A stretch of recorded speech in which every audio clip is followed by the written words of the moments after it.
It's Micropods, Microbiology Podcast. Grow together with Microbiology. Halo Micro Gang, selamat datang kembali di Microbiology Podcast episode yang keempat, season 4. Nah, pada segmen ini kita akan membahas seputar pengalaman exchange program bersama podcaster-podcaster kece. Dan pastinya siapa lagi kalau bukan aku Yomita. Aku Rafinella. Halo semuanya. Oke teman-teman, biasanya kan kita nih podcast cuma berdua kan, ngobrol-ngobrol. Tapi kali ini kita kedatangan tamu spesial banget nih. Jadi ada kakak dari Mikrobiologi 19 yang udah mengikuti program AIMS, yaitu ASEAN International Mobility for Student di Tokyo, ya kak? Betul. Oke, jadi langsung aja ya guys, kita kenalin guest star kita hari ini adalah Kak Melodia Rezadini. Beliau ini mahasiswa Mikrobiologi Pertanian UGM angkatan 2019. Halo teman-teman. Oke Mbak Melo, gimana nih kabarnya?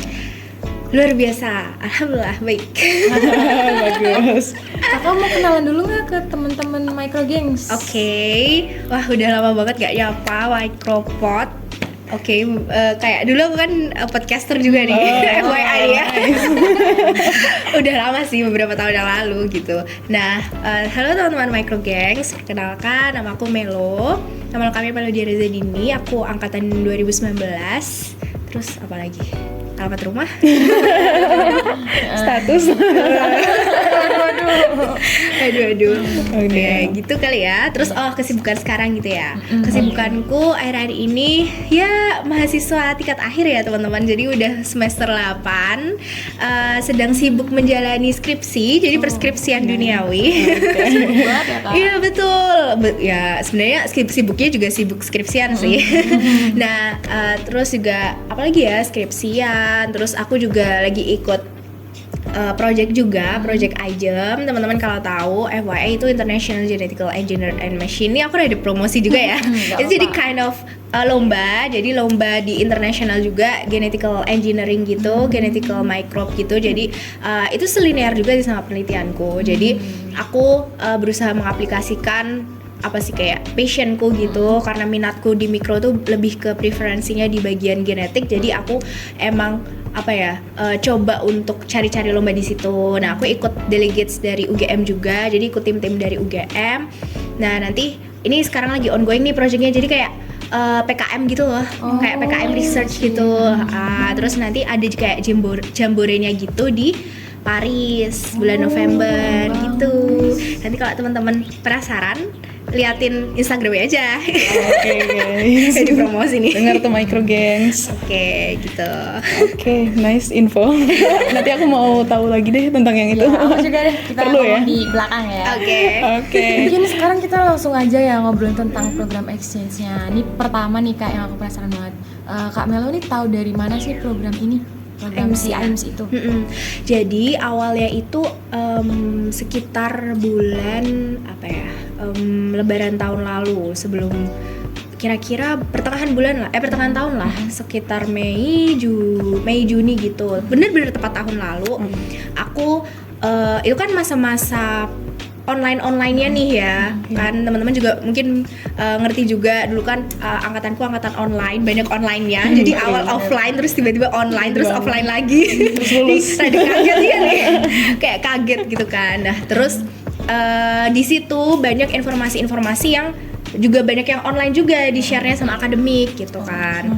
Nah, kebetulan dulu tuh AIMS ini juga memang jadi istilahnya tiap tahun tuh jadi ajang gengsi gitu lah, kayak bener-bener sarana buat exchange di Faperta. Yang paling ya istilahnya mahasiswa Faperta tuh mesti tahu gitu loh, karena kan setiap tahunnya tuh pasti ada ngirim delegasi gitu. Faperta mesti ngirim delegasi keluar, atau kita Faperta ini nerima mahasiswa-mahasiswa dari luar gitu. Nah, di situ kan kayak beberapa 3 tahun atau 2 tahun terakhir itu selalu online gitu kan.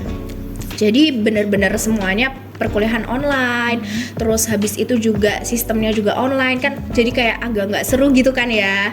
Nah, kebetulan waktu online itu aku juga kayak kalau online aku nggak tertarik nih gitu kan, karena aku udah mantengin nih dari tahun pertama, aku udah nandain nih di kalenderku, intinya kayak oh bulan ini tuh pasti bulan pendaftaran AIMS gitu. Jadi aku udah harus notice di akademik, entah itu nanti informasi dari akademik atau informasi dari IG dari, biasanya tuh IG yang sering ngeluarin tuh IG akademik Faperta gitu. Terus atau enggak IG-nya Sosek. Biasanya Sosek tuh malah lebih update nih ya, maaf ya nyebut prodi sebelah. Tapi benar, iya, kita nggak memungkiri emang akun IG-nya Sosek tuh lebih update gitu, kadang ngeluarin kayak info-info gitu. Nah, at the time tahun lalu itu aku lihat story-nya temanku anak Sosek juga. Nah, jadi kayak aku, wah ini AIMS, tapi kok tulisannya kayak aku ragu-ragu nih, ini buat Sosek atau buat Faperta gitu loh. Nah, terus habis itu aku udah mulai cari-cari tahu kan, kayak aku coba tanya-tanya akademik atau coba tanya Miss Indri namanya. Nah, kalau teman-teman tahu Miss Indri itu dulu tuh ngurusin bagian exchange gitu. Jadi dulu tuh aku udah ngepoin tentang AIMS itu tuh sama Miss Indri udah dari tahun pertama, sejujurnya ya.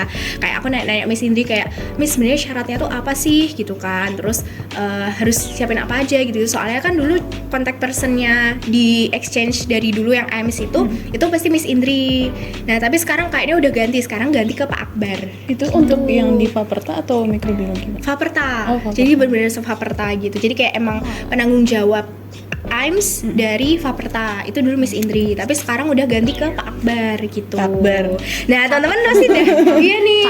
Iya, apalagi udah dari mikro kan Pak Akbar kan. Jadi malah lebih deket kan teman-teman gitu. Nah, terus aku dulu cari-cari tahu dari Miss Indri, udah cari tahu dari pertama, Miss kira-kira syaratnya apa aja, terus apa mungkin kayak dari dulu tuh aku udah cari-cari cara buat nyiapin kayak skor TOEFL karena batasnya harus 500 kan. Aku udah cari-cari itu kayak gitu-gitu kan. Nah, terus akhirnya aku bilang lah ke Miss Indri, akhirnya ya udah aku daftar kan, coba cari daftar itu, ternyata bener aku diajak juga sama Hudi. Kalau teman-teman tahu, iya, Hudi angkatan 2019 kan, dia juga kemarin ikut AIMS yang bareng sama aku, dia ke Korea kan, ke JNU. Nah, dulu tuh Hudi ngajakin aku kayak nge-share gitu, Melo ayo kita daftar AIMS gitu kan, karena emang kita tuh kayak bener-bener dari semester awal tuh ayo kita ikut AIMS, ayo kita ikut exchange gitu-gitu kan, kayak ya istilahnya sesama teman-teman yang bener-bener emang pengen ikut exchange gitu. Terus ya udah kita akhirnya tapi aku takut Hud karena kayak nanti keterima nggak ya, kayak udah mikir-mikir kayak gitu dulu gitu loh kan, wajar ya teman-teman, pasti kayak aduh aku takut gak keterima, takut ini mungkin motivation letterku kurang apa gimana atau bahkan ada calon-calon yang lain yang lebih bisa. Iya bener. Terus ya udah akhirnya aku udahlah coba dulu gitu, karena kan itu masa-masa liburan ya, masa-masa online, peralihan dari online ke offline, dan orang-orang tuh kayak agak nggak update gitu sama informasi-informasi dari akademik gitu kan, agak susah, nggak kayak sekarang ya teman-teman. Mungkin kalau sekarang kan kayak gampang ada informasi ini gampang gitu, tapi kalau dulu tuh bener-bener susah gitu, karena kayak kalau kita nggak update sama HP, kalau kita nggak update IG, update sama WA akademik apa gimana gitu, kita nggak aktif, misalnya jadi active person tuh kita susah banget, kita susah buat cari informasi terbaru gitu. Ya udah akhirnya aku udahlah bismillah gitu. Nah, ternyata setelah melalui serangkaian seleksi, terus akhirnya keterima gitu. Dan dari awal aku udah pilihnya emang di Tokyo nih, karena emang aku pengen ke Jepang.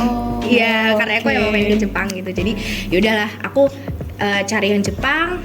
Di antara pilihannya tuh FYI ada 3. Tokyo University of Agriculture and Technology atau TUAT itu, terus satunya Ibaraki University, sama yang ketiga tuh JNU di Korea, Yonsang National University. Pilihan pertama dong berarti Mbak.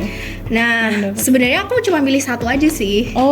Iya, dan aku cuma milih TUAT itu, gitu, karena emang aku pengennya ke Jepang gitu, dan aku pengennya nyarinya di kota. Terus. Karena aku kayaknya nggak bisa tinggal di desa. Iya gitu, dan emang mungkin kayak di Tokyo walaupun emang agak mahal, saya kayak Jakartanya Indonesia gitu ya, tapi kayak emang di sana lebih gampang dari segi mobilisasi, terus habis itu juga cari ke pusat kotanya kayak Shinjuku, Shibuya, kalau teman-teman tahu itu kan juga itu gampang ke reach out gitu loh daripada ke bener. Ibaraki gitu. Iya sih. Terus ya udah akhirnya aku emang yaudah bismillah aku mau ke Tokyo gitu. Selain juga karena aku lihat di courses mata pilihannya tuh juga apa ya, ada yang sesuai sama aku minat juga, ada yang selinear lah sama kita kayak plan microbiology itu ada gitu. Soalnya di Ibaraki atau di Gyeongsang itu pilihan yang selinear sama prodi kita kayak micro itu tuh nggak apa ya, kayak aku nggak nemuin gitu loh. Ada yang sama kayak yang microbiology apa kayak gitu tuh nggak ada. Jadi cuma di TUAT itu, ya udah aku bismillah lah TUAT gitu ceritanya. Wah, aku udah cerita banyak banget jadi. Oke, tapi mungkin ini Kak, sebelum itu kan benda masuk ke tadi motivasi Mbak ikut kan, awalnya ikut gimana. Berarti sekarang kita mau jelasin dulu nih Mbak, AIMS itu gimana sih, maksudnya itu program apa gitu secara keseluruhan? Oke, AIMS itu secara keseluruhan itu tuh program mobility student gitu ya. Jadi teman-teman mungkin kalau yang sekarang tahu yang hype itu ISMA kan. Itu tapi kan kalau ISMA itu kan Indonesian kan, Indonesian gitu. Nah, tapi kalau AIMS itu istilahnya lingkupnya lebih luas lagi, se-Asia gitu. Asia Tenggara sih, ASEAN kan, Asia Tenggara gitu. Tapi dia kayak bisa pergi-perginya tuh ya ke Asia gitu loh, walaupun emang delegatesnya tuh asalnya dari ASEAN gitu. Jadi sebenarnya perbedaannya itu sih sama ISMA kalau teman-teman tahu. Terus apalagi ya, kalau mobility student tuh ya kayak biasa sih. Jadi nanti kita exchange di sana, terus kita selayaknya mahasiswa di sana kita belajar, kuliah, praktikum, terus tinggal di sana sehari-hari gimana bertahan hidup, terus pergi kemana, terus ya ada wisata-wisata juga sih. Terus habis itu ada apa lagi ya? Terus kayak field study kayak gitu-gitu. Terus apalagi ya? Mungkin overall gitu sih kegiatannya mobility student tuh. Gitu ya guys. Jadi AIMS itu ya kurang lebih seperti yang Mbak ini udah ceritain. Terus back lagi nih ke Mbak, kan tadi udah ceritain persiapannya setelah dapat motivasi gitu. Mau tahu dong lebih lebih apa ya, lebih jelasnya gitu loh, satu-satunya persiapannya tuh apa aja sih gitu Mbak? Persiapannya, oke, mungkin aku agak spill, kan tadi udah di spill gitu ya, kayak sedikit gitu. Terus mungkin setelah pertama kita cari-cari informasi tadi kan aku udah jelasin yang cari-cari informasinya lewat mana. Mungkin yang sekarang udah tahu ya Pak Akbar ya, note ya. Pak Akbar. Terus habis dikumpulin informasi itu, terus habis itu nanti kita bisa siapin skor TOEFL-nya dulu nih yang penting, karena skor TOEFL-nya itu ada batasannya 500 gitu. Jadi 500 itu udah aman banget. Nanti teman-teman kalau udah bisa sampai 500 ya udah gitu. Apalagi teman-teman udah punya sertifikat TOEFL yang 500 tuh udah aman gitu. Nah, habis sertifikat TOEFL terus motivation letter. Nah, motivation letter itu kayak umumnya aja sih, kayak teman-teman bikin motivation letter pada umumnya. Jadi nanti ada teman-teman memaparkan kenapa perkenalan teman-teman gimana, sebagai mahasiswa apa, kesibukannya apa, backgroundnya apa. Terus habis itu nanti dijelasin juga kenapa ingin mengikuti program ini gitu, program AIMS. Terus hubungannya apa. Terus kan misalnya teman-teman mau milih di TUAT itu kan, TUAT gitu kan. Nah, terus kenapa teman-teman mau milih itu, kenapa di TUAT. Terus misalkan kalau aku kemarin aku cantumin di Motlet itu, aku ketuat karena aku pertama kayak aku pengen belajar yang plan microbe itu. Terus habis itu aku pengen ngerti ilmu atau teknologi di Jepang tuh kayak gimana, terutama di bidang mikrobiologi, karena kan lebih maju ya. Apalagi kan kita kalau teman-teman perhatiin tuh kayak alat-alat yang ada di lab tuh kebanyakan tuh kayak dari Jepang gitu loh. Nah, jadi kayak emang bener-bener dari sana gitu. Terus habis itu pengen ngerti juga pertanian di sana tuh gimana gitu kan. Terus juga nanti bisa dikaitin juga kayak mungkin teman-teman suka budaya Jepang nih, pengen tahu apa nih budaya Jepang yang wibu-wibu. Ya kayak gitu-gitu ya, kayak wibu-wibu gitu mungkin, atau kayak anime-anime gitu atau apa gitu. Nah, itu bisa dicantumin di situ gitu. Terus apalagi ya, mungkin pengen belajar bahasa Jepang. Dulu aku juga cantumin itu sih, kayak aku emang tertarik untuk belajar bahasa Jepang gitu. Terus apa lagi ya? Mungkin itu sih yang overall untuk di motivation letternya. Terus oh ya, aku kasih tahu poin plus lagi, teman-teman bisa juga cantumin misalkan teman-teman pengen di supervisor sama profesor atau sensei siapa gitu kan. Biasanya teman-teman udah tahu nih kayak di daftar mata kuliahnya tuh kan udah ada mata kuliah ini senseinya namanya profesor siapa gitu kan. Nah, kalau aku kemarin aku masuk ke labnya plant microbiology itu sama Okazaki sensei. Nah, itu aku juga udah tahu tuh dari sebelum berangkat tuh aku udah cari-cari tahu papernya beliau tuh gimana, terus juga publikasinya beliau tuh gimana gitu, dan aku udah nge-email beliau juga gitu. Jadi sebelum berangkat tuh aku udah nge-email beliau kayak aku mau daftar AIMS gitu. Jadi tapi Mbak belum keterima. Belum, aku belum keterima, tapi kayak aku coba aja gitu. Aku coba iseng aja nge-email beliau gitu, karena kan kita kan bisa lihat email koresponden yang ada di jurnalnya beliau gitu kan, yang publikasinya beliau. Terus ya udah aku coba email aja, dan ternyata itu jadi poin plus juga teman-teman. Iya, jadi teman-teman bisa nih cari-cari tahu dulu gitu kan. Terus paper beliau, publikasi beliau. Terus nanti teman-teman kan di sana juga ada project penelitian juga gitu. Nah, kalau aku project penelitiannya itu bisa dikonversi jadi seminar kelas. Jadi aku nggak perlu ngerjain seminar kelas di sini gitu. Nah, nanti kalau teman-teman beruntung juga bisa juga dikonversi jadi skripsi juga kalau nanti waktunya lama gitu kok. Kayak kalau sebenarnya kalau kalau waktunya lama dan cukup juga untuk maksudnya untuk setara dikonversi dengan skripsi tuh ya bisa juga gitu dikonversi sebenarnya gitu. Nah, kemarin aku gitu, jadi kayak emang aku pengennya ngerjain project ini, terus sama senseinya ya udah dikasih waktu buat ngerjain ini, dan aku ngikutin senpai di sana. Terus ya udah aku dapat banyak ilmu juga gitu loh, dapat banyak praktik. Iya, apalagi kan aku mahasiswa online juga ya selama beberapa tahun. Jadi kayak I got many things sih gitu dari situ. Nice. Gitu. Terus kan kalau dilihat-lihat nih ya Kak, cutting dari mikro tuh kan banyak ya yang exchange gitu, entah itu Jepang, Korea gitu. Nah, Kakak ada nggak sih kayak perbedaan sistem pendidikan di Indonesia sama di sana yang Kakak rasain banget? Kayak di Jepang khususnya. Di Jepang khususnya. Oke, pendidikan ya yang kerasa banget tuh. Mungkin teman-teman pernah ngerti ya kalau mahasiswa Jepang atau mungkin orang-orang Jepang tuh kayak disiplin. Ya, mesti pertama kali yang terlintas di pikiran teman-teman tuh Jepang mesti disiplin gitu kan. Nah, itu sangat amat benar. On time banget gitu. Iya, benar banget. Aku mungkin sedikit cerita ya, kayak pengalamanku di sana tuh. Aku tuh kan di sana berlima nih, maksudnya mahasiswa AIMS yang aku barengin tuh ada berlima. Aku dari Indonesia sendiri. Nah, dari UGM sendiri, yang lainnya tuh dari Malaysia sama Thailand. Yang Malaysia tuh dari UPM, Putra Malaysia.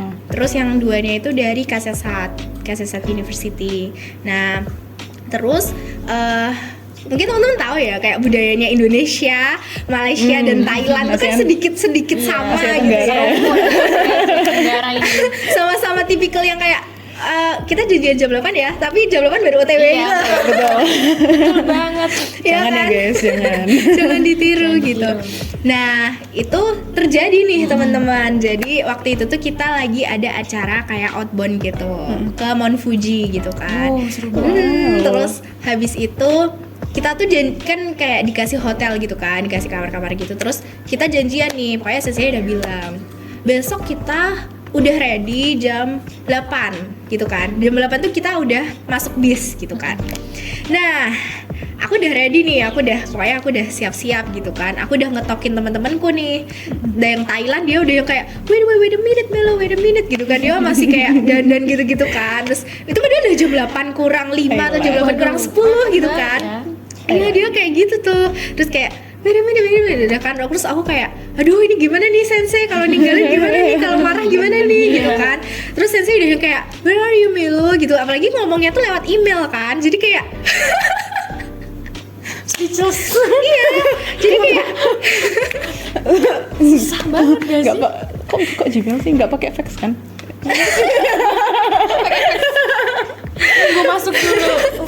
Iya, pakai email. Pakai email. Iya, pakai email. Soalnya emang kita apa ya, maksudnya sensei waktu itu merasa di sana tuh orang-orang kalau nggak pakai email pakainya Line, dan Line itu tuh dipakainya orang-orang muda. Oke, Gitu. I see. Jadi kayak emang sensei-sensei di sana masih pakai email. Gitu. Oke. Jadi jangan apa ya, jangan kaget kalau misalnya emang dosen-dosen di sini ya masih pakai email, ya emang karena emang budaya Jepang kayak gitu juga gitu kan. Gitu. Jadi masih banyak yang pakai email gitu. Terus ya udah nih, apalagi di antara kita kami berlima itu bener-bener yang kayak sangat apa ya, fast respon dengan email tuh ya aku doang gitu loh. Kayak yang lainnya tuh I didn't open it gitu. Jadi kayak mereka nggak ngerti kalau sensei nge-email gitu kan. Notifnya nggak masuk kan? Siapa sih yang ngecek Gmail tiap hari? Terus kayak I just realized kayak gitu lah. Terus ya udah akhirnya dah tuh teman-temanku aku sama teman-temanku yang Thailand nih udah ready kan, udah ke bawah. Ternyata yang Malaysia nih belum ada gitu. Soalnya aku ketok-ketok pun juga no answer gitu kan. Terus habis itu ya udah akhirnya semua tuh pada nelpon itu, entah sensei, entah aku, semuanya pada nelponin. Sampai senseinya tuh bener-bener ngedorin di depan pintu. Aduh. Jadi itu kita udah telat berapa menit, sampai 20 sampai 30 menit gitu, dan orang-orang Malaysianya tuh baru datang. Terus kayak sorry dah gitu dong. Kalau di sini normal mungkin ya. Kayak di sini normal gitu kan. Terus 30 kayak menit ya. orang-orang di sini tuh kayak don't care gitu loh, kayak udah bodo amat gitu. Ya udah. Padahal sensei udah bilang kayak ya udah cuma diem aja gitu. Jadi kayak shame-nya tuh kerasa gitu. Iya. Kayak kalau gitu. dicuekin tuh lebih kayak malu gitu kan. Ngerasa bersalah gitu. Iya gitu. Jadi bener-bener kayak dulu kalau telat 5 menit sampai 10 menit tuh udah tinggal. Tinggal aja. 5 menit tuh masih tolerance lah. 10 menit dah tinggal. Gitu. Wow. Gitu sih, kayak bener-bener aku belajar banget arti disiplin di Jepang tuh kayak gitu. Terus apalagi ya, mahasiswa di sana itu juga I can say rajin gitu. Emang bener-bener rajin-rajin gitu. Jadi kayak mereka tuh bener-bener misalnya nih kuliah nih, terus dapat tugas dari sensei. Ya udah mereka langsung ke perpus. Langsung ngerjain. Langsung ngerjain. Kayak aku waktu itu juga dapat tugas presentasi gitu kan. Presentasi dari kayak review jurnal gitu kan.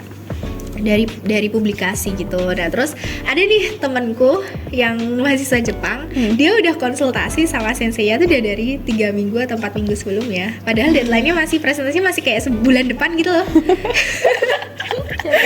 Perlu ditiru ya micro geng. Konsultasi hamin 1 jam.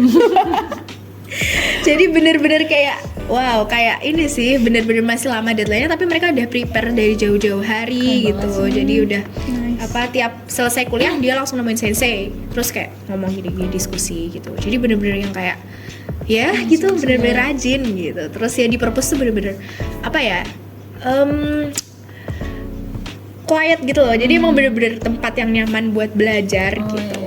Gitu sih. Terus aku juga jarang nemuin weekend di taman tuh orang-orang pada kumpul sama teman-temannya. Kan mungkin kalau kita kan mungkin weekend hangout gitu kan, ketemuan nih ayo jalan kemana gitu. Tapi kalau mereka tuh jarang. Mereka lebih senang bawa petnya. Oh, bawa introvert gitu kan? anjing, bawa ya something like that lah, bawa anjing atau bawa kucing kayak gitu. Terus bawa ke taman pakai stroller bayi gitu. Lucu banget gitu kan. Lihat aku di anime. Iya kayak gitu-gitu. Wow. Iya itu real tuh teman-teman. Jadi emang aku jarang sih nemuin orang yang kumpul sama teman-temannya. Kalau keluarga mungkin iya sih, aku nemuin kayak ada yang bawa anak-anak kecil gitu. Tapi kalau udah gede-gede tuh kayak jarang yang jalan sama orang tuanya gitu, jarang. Oke. Gitu. Mereka lebih suka sendiri, I can say that gitu. Oke, sih. Oke, mungkin Terus ini Kak, lanjut. Ini nih banyak banget teman-teman yang kalau kita juga misal ngobrol tentang exchange itu ya, ini tuh pertanyaan yang banyak banget ditanya sama teman-teman nih, yaitu tentang biaya Kak di sana. Itu Kakak di cover 100% atau ada kayak 50-50 atau berapa persen? Gimana sih? Sama si AIMS ini. Skemanya tuh gimana gitu, supportnya boleh. Oke, jadi buat informasi aja, AIMS mulai tahun kemarin berarti tahun kemarin itu berarti tahun 2022. Nah, tahun 22 itu udah mulai, kan semenjak pandemi ya, habis pandemi ini AIMS itu udah mulai istilahnya full di cover oleh host university-nya. Host UGM berarti. Iya, dari UGM gitu. gitu. Jadi bener-bener aku disupportnya sama Faperta. Dan karena di antara GNU, TU80 sama Ibaraki itu yang paling mahal tuh di TU80 biaya hidupnya, benar, karena kan di pasti, Tokyo pasti. ya. Jadi aku dikasih cover partial funded. Jadi semuanya itu partial funded, tapi partial fundednya beda-beda gitu loh, tergantung kebutuhan gitu. Jadi bener-bener setengah. Nah kalau aku kemarin dikasihnya 20 juta dari fakultas langsung in cash gitu di awal. Partial berarti 50%? Iya 50%-nya. Karena kan kenapa dosen-dosen atau akademik di Faperta tuh ngasihnya 20 juta karena berdasarkan dari pengalaman yang tahun-tahun lalu biaya hidup di Tokyo tuh sekitar 40 jutaan lah. Itu kayak versi hemat. Hemat banget gitu ya. Iya, versi ya. hemat tuh sekitar segitu untuk 3 sampai 4 bulan. Oh. Iya, itu udah segitu. Nah, terus aku dulu di cover setengahnya kan, berarti 20 jutaan gitu. Nah, terus sebenarnya tuh teman-teman kalau teman-teman mau hemat, maksudnya di sana masak, terus habis itu juga nggak seneng, lucu belanja, lucu belanja. Apalagi di sana banyak cuci mata gitu kan, bagus-bagus gitu. Nah, itu sebenarnya bisa hemat teman-teman. Jadi dulu aku tuh juga masak karena aku sadar diri kalau aku belanja terus tiap hari aku bakal nggak punya duit gitu. Jadi emang ya udah aku masak. Terus dulu aku dapat perabotan juga dari mahasiswa PPI yang ada di TU80 ya.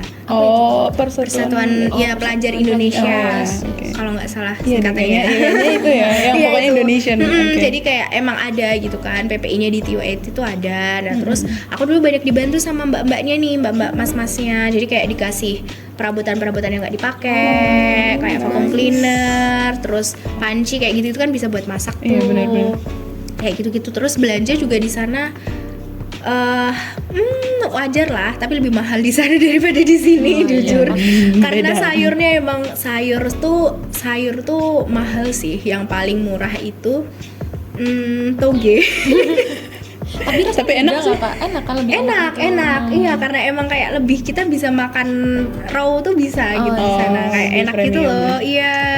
Terus juga buah tuh mahal-mahal di sana. Terus kayak yang murah tuh yang paling murah pisang. Pisang aja kayak tiga lari itu kan tiga biji itu harganya sekitar 500 yen tuh 50 ribuan. 3 biji ya guys. Ya jadi kayak emang wah harus pintar-pintar bertahan hidup dengan uang segitu. Dan itu sih karena aku juga tanya-tanya juga sama sensei penanggung jawab di sana. Itu tuh emang sebenarnya AIMS itu dapat support harusnya dari istilahnya dari pemerintah Jepang, dari government sana harusnya. Tapi mulai tahun setelah pandemi ini mereka kayak lebih banyak alokasikannya itu buat scholarship gitu. Oh iya. Kayak mungkin teman-teman. Nah, oke, mungkin untuk pertanyaan selanjutnya nih, Mbak. Kan dengan perubahan terus adaptasi misalnya dengan cara tadi pengeluaran uang itu diatur atau teman-teman yang culture-nya beda gitu. Kira-kira perubahan apa nih yang ada terjadi di diri Mbak gitu setelah melakukan exchange tadi? Oke, yang benar-benar pertama ya, after landed in Indonesia tuh kayak aku ngerasa, wah, aku harus jalan di trotoar. Aku harus nyebrang di zebra cross. Kayak gitu tuh loh, kayak itu. Something like that. Aku harus kayak istilahnya naik motor, aku harus pakai helm, harus sabar, gak boleh ngeklakson. Kayak gitu-gitu tuh loh. Jadi kayak emang benar-benar yang kebawa gitu. Karena benar-benar apa ya di sana tuh proper gitu. Aku tuh suka banget di Jepang tuh karena gak ada, kita gak pernah nemuin sampah ceceran di jalan. Gak pernah aku nemuin kayak gitu. Bener-bener semuanya tuh proper banget. Terus aku juga belajar untuk selalu on time gitu. Jadi sampai saat ini aku kayak aku belajar selalu on time gitu. Kalau misalkan aku nggak bisa ya aku harus bilang dari sebelumnya gitu. Kalau aku nggak bisa atau mungkin kayak aku telat beberapa menit kayak gitu. Jadi kayak emang aku berusaha menghargai waktu meskipun emang susah ya karena culture-nya ASEAN culture nih terlalu mendominasi gitu. Kita Di janjian darah. sama orang, kitanya on time, dianya enggak, akhirnya jadwal kita ke belakang jadi berantakan juga. Betul. Nah kadang kayak gitu ya teman-teman. Jadi emang berusaha untuk lebih menghargai orang lain, menghargai waktu gitu. Terus selain itu aku juga ngerasa banget hard work dan struggle ya tuh bener-bener kebawa gitu. Jadi kan kayak dulu waktu aku di Jepang itu kan dikasih tugas banyak banget tuh, kayak setiap pertemuan tuh ada lah tugas. Jadi kayak kuliah nih tugas, kuliah tugas, dan deadline-nya tuh pasti nggak nyampe, ya paling lama tuh seminggu lah, itu udah paling lama. Gitu teman-teman. Jadi kayak aku ngerasa oke, aku harus be the best gitu. Jadi aku harus, karena yang lain bisa masa aku nggak bisa gitu. Jadi kayak aku menanamkan diriku, aku harus struggle, aku harus hard work gitu loh. Jadi kayak coba cari-cari, belajar gini-gini gitu. Jadi dulu tuh kayak emang apa ya, ngerasa capek ya capek, tapi lebih kerasanya kayak aku nggak boleh kalah sama yang lain kayak gitu loh. Dan itu tuh yang itu yang kebawa apa sih kayak iya kebawa sampai sekarang gitu. Karena di Jepang tuh emang orang-orangnya tuh kan kayak real work gitu loh. Jadi bener-bener kalau dikasih tugas, dikasih apapun itu bener-bener sungguh-sungguh ngerjainnya, apapun itu gitu. Jadi kayak emang mereka berusaha yang terbaik gitu. Jadi kayak emang gitu sih. Dan aku kebawa juga sih sampai sekarang, kayak mungkin di alur penelitianku tuh kayak aku ngerasa penelitianku tuh harus sesuai sama targetku kayak gini-gini gitu. Jadi aku punya planning, aku punya target kayak gini-gini, dan itu emang apa ya, kebawa gitu loh, kebawa kayak ritme kerjanya set gitu. Sampai sekarang nggak? Ya, even agak terdistraksi dikit karena Wajar sih, lingkungan ya, ya, itu wajar karena banget. lingkungan gitu ya. Tapi tetap kayak ada kebawa gitu loh, kayak yaudah aku pengen, aku harus bisa gitu. Dan itu sih yang kebawa sampai sekarang gitu. Gitu. Nah, oke, jadi setelah misalnya selesai nih kan, tuh udah ada banyak perubahan. Mbak ada ini nggak? Maksudnya kayak ini sesuai nggak sih programnya dengan harapan Mbak, atau mungkin bahkan ada penyesalan kalau ikut ini program? Oke, jadi kalau menurutku ya, aku lebih banyak ke alhamdulillah ya sih, lebih banyak bersyukurnya sih, karena aku yang pertama aku dapet relasi banyak banget, jujur ini banyak banget dari teman-teman foreigner gitu, entah itu dari sensei, senpai, atau teman-teman yang lain di sana, dari teman-teman AIMS sesama AIMS kayak yang dari Thailand itu, terus yang dari Malaysia itu, bahkan sampai sekarang aku masih sering kontak-kontakan sama mereka, kayak sering nanya kabar, terus kayak sering kapan mau ke Indonesia, kapan mau ke Jepang, kayak gitu-gitu tuh loh. Terus habis itu masih sempat zooman, kemarin kapan tuh aku zooman sama mereka juga, sempat email-emailan juga sama senseinya, kayak ngabarin juga gitu. Terus kan soalnya bentar lagi nih bakal ada mahasiswa AIMS yang datang nih ke teman-teman bulan November. Game Buddy udah buka juga. Itu loh yang jadi buddy itu, jadi kayak kita nemenin mereka, anak-anak kecil gitu. Ya, Menarik sekali. ya betul. Nah, salah satu benefitnya teman-teman ikut AIMS juga, nanti teman-teman bakal jadi badinya mereka juga gitu. Jadi nanti aku juga bakal jadi badinya orang-orang yang akan datang nih nanti nih ya tahun ini gitu. Dan ternyata orang-orang yang akan datang ini ada juga yang dari TUAT gitu. Jadi kayak wah, finally I can meet him again gitu. Jadi kayak aku bisa ketemu sama mereka lagi, terus juga bisa main-main. Malah gantian gitu kan. Dulu aku di sana sebagai tamu dan mereka jadi badiku. Terus habis itu sekarang mereka kesini dan aku jadi badi mereka gitu. Jadi kayak bener-bener cultural exchange gitu.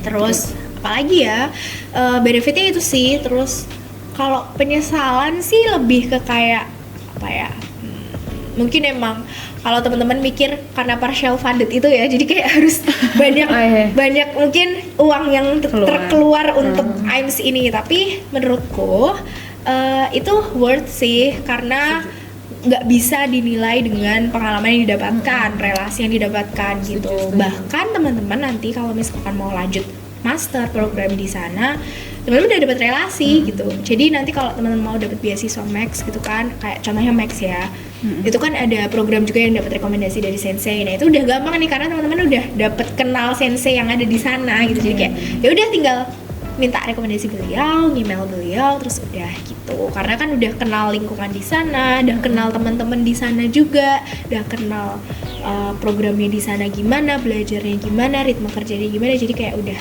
bukan suatu culture shock lagi kalau misalnya kita nanti mau nerusin ke sana gitu.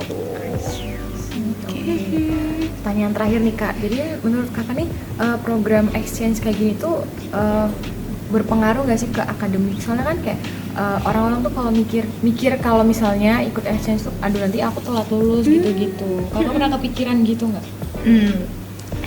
Good question.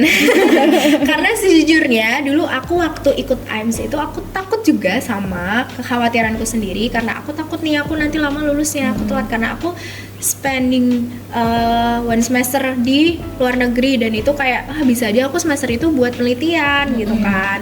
Dan alhamdulillahnya aku waktu itu tuh bisa istilahnya bisa diskusi dengan DPS ku kalau saya ikut penelitian exchange itu. Jadi mohon istilahnya mohon kelonggaran waktunya nanti untuk pembagian topiknya gimana dan lain sebagainya. Jadi emang bisa dikonsultasikan gitu loh. Dan selama aku exchange kemarin, alhamdulillahnya pembagian topiknya tuh juga nggak waktu itu gitu loh teman-teman. Jadi pembagian topiknya yang angkatanku tuh malah di akhir-akhir aku mau pulang, jadi sekitar bulan November, Desember gitu loh. Jadi aku alhamdulillahnya benar-benar aku pulang, aku bisa langsung ngajuin nge-lab gitu. Jadi aku dulu alhamdulillahnya juga bisa langsung masuk lab dan aku langsung kerja penelitian dari bulan Januari itu sampai sekarang gitu. Dan untuk kekhawatiran telat lulus juga aku nggak juga gitu loh teman-teman, karena di angkatanku juga banyak yang baru masuk lab di bulan-bulan itu, bahkan lebih sooner lagi gitu kan. Dan aku ngerasa kayak bisa dikejar lah gitu, karena kita juga proyek penelitian kita kan dengan mahasiswa lain kan beda-beda. Dan kalau aku kan juga ngerjain di bidang molekuler, jadi kayak bisa lah, maksudnya bisa dikejar juga karena asal udah dapat target dan udah dapat hasil gitu tuh bisa gitu. Terus kalau akademiknya aku juga nggak nyesel ya, karena bisa dikonversi seminar kelasnya. Jadi aku nggak perlu ngerjain seminar kelas lagi setelah IMS itu gitu. Jadi aku benar-benar tinggal fokus skripsi aja gitu. Jadi tuh konversinya kayak gitu. Konversi gitu. Jadi bisa dikomunikasikan ke Kaprodi gitu. Itu teman-teman. Beneran itu kalau konversinya tuh beneran kita bincangkan ke Kaprodi atau udah ada sistem yang langsung gitu? Oke, jadi sebenarnya kalau sistem langsungnya tuh tetap harus jalurnya tetap harus ke Kaprodi dulu gitu loh. Dan sebenarnya tuh emang bisa kalau teman-teman tanpa kalau dari pengalaman sebelumnya kan bisa, jadi pasti teman-teman bisa gitu. Bahkan yang MBKM sekarang juga kan banyak yang bisa dikonversikan. Nah jadi sebenarnya bisa, tapi asal teman-teman harus selalu komunikasikan itu ke Kaprodi gitu. I see. Jadi yang penting tetap komunikasikan ke Kaprodi dari awal sampai akhirnya. Soalnya emang dulu waktu aku IMS juga ada progress reportnya juga gitu ke Kaprodi gitu. I see. Gitu. Oke. Tapi mungkin kita udah lama ya, udah cukup lama ya bincang-bincangnya. Lama ya, Bi. Udah banyak juga informasi yang kita dapat. Mungkin kalau untuk hari ini segitu aja dulu ya. Oke. Sebelum kita tutup nih, Kak Melo ada nggak sepatah dua patah kata yang mau diberikan buat teman-teman yang penasaran dan tertarik sama IMS ini? Gitu. Oke, apa ya? Barangkali bisa memotivasi teman-teman. Iya. Oke. Gambate aja sih. Gambate. Wow. Gitu. Oke. Sepatah kata. Sepatah. Literally ya guys. Oke, berarti itu akhir dari segmen ini. Tapi sebelumnya kita mau bilang makasih dulu ya Mbak Melo udah bersedia Makasih juga teman-teman. Meluangkan waktunya buat berbagi ilmu sama Benar. teman-teman. Tolong disimak ya teman-teman. Iya. Oke. Jadi Micro Gengs cukup segini aja ya segmen hari ini. Kayak hari ini episode ini tuh paling panjang ya guys. Tapi seru banget guys. Real. Seru. Kalian harus nonton sampai terakhir sih. Informasinya banyak banget. Benar, semoga bincang-bincang kita hari ini jadi ilmu yang bermanfaat ya buat kita semua. Amin. Oke. See you Micro Gengs.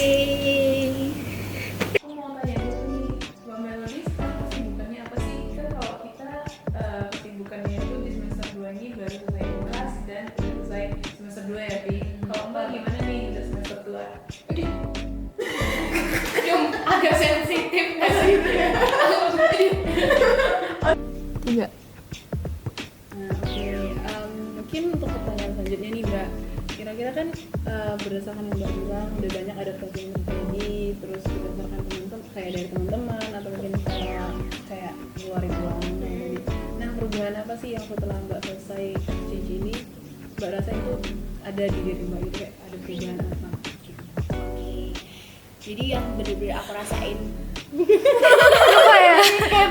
Baru mau tanya. Saya tak ulang